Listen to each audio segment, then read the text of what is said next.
Rumah seharusnya menjadi tempat yang aman dan nyaman. Tempat pulang paling dirindukan ketika sudah melewati banyak hari-hari lelah. Di mana aku bisa berlindung dari kondisi-kondisi di luar, melepaskan lelah, bercengkrama dengan keluarga, dan kembali ke tempat di mana aku benar-benar merasa di habitatku sendiri. Tapi di hidupku justru sebaliknya.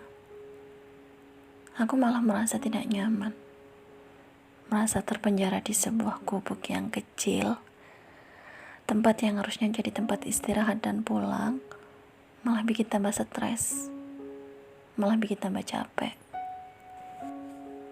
Aku yang dituntut menjadi figur terbaik keluarga, tapi tidak mempunyai kebebasan untuk mengambil sebuah keputusan yang menjadi langkah awal yang biasa orang sebut dengan sukses.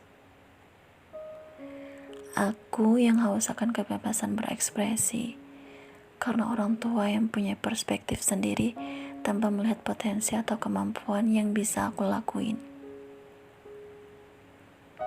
Aku seolah hanya robot orang tua yang bisa dikendalikan bagaimana maunya mereka. Sampai suatu ketika aku pernah berpikir, semonoton itukah hidupku? Seabu-abu itukah harapanku? Apa yang aku lakuin selama ini, apa yang aku kerjakan mati-matian sejauh ini, hanya karena orang tua yang menuntut aku menjadi individu yang baik versi mereka. Padahal, aku sendiri punya cara tumbuh dan berkembang untuk menjadi individu yang baik versi aku sendiri. Ketika apa yang mereka harapkan gagal aku wujudkan, di situ aku merasa aku tidak berguna. Mereka yang selalu membandingkan aku dengan orang-orang cerdas di luar sana membuat aku berpikir bahwa aku tidak mempunyai potensi apa-apa, dan membuat aku insecure bahwa selain aku tidak cantik, ternyata aku juga tidak bisa melakukan hal-hal besar seperti orang-orang yang mereka katakan.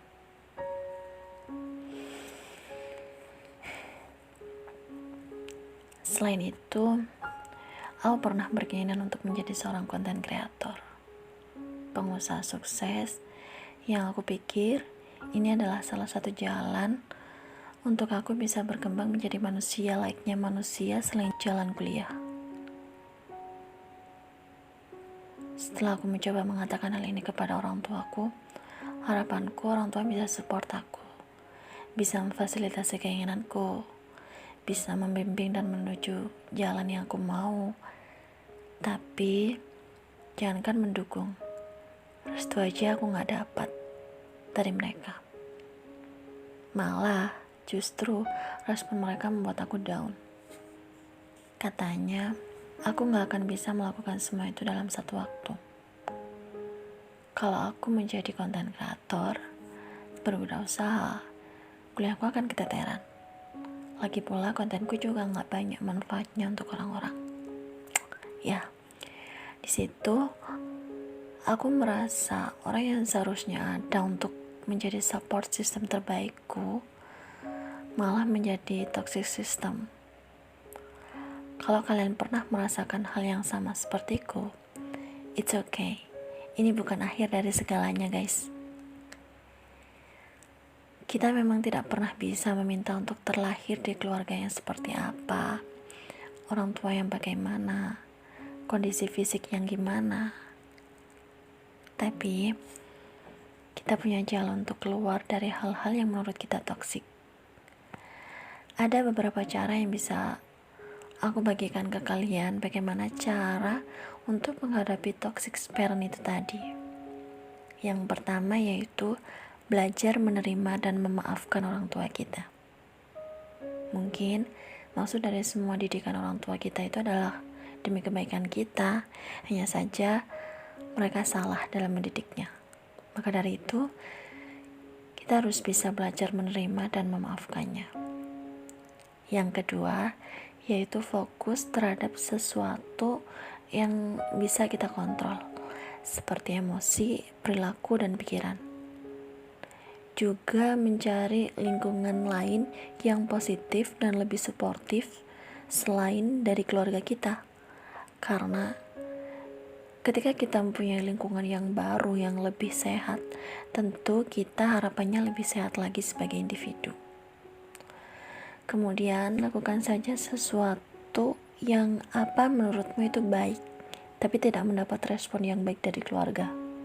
Lakukan saja, selagi kamu yakin bahwa itu benar dan tidak menyimpang ke hal-hal yang negatif. Kalau menurutmu itu baik dan lingkunganmu yang positif itu tadi juga mengatakan hal itu baik untukmu, lakukan saja. Buktikan bahwa sebenarnya kamu bisa. Tunjukkan bahwa kamu bisa menjadi individu yang baik versimu. Kamu bisa ngelakuin hal ini, kamu bisa melakukan hal itu. Sampai ketika kamu berada di titik sukses, orang tuamu kagum dan merasa malu telah menilaimu lemah. Lakukan saja apa yang membuatmu happy. Karena bahagia itu sebenarnya kita yang ciptain, bukan kita yang cari kemana-mana. Kemudian self-healing.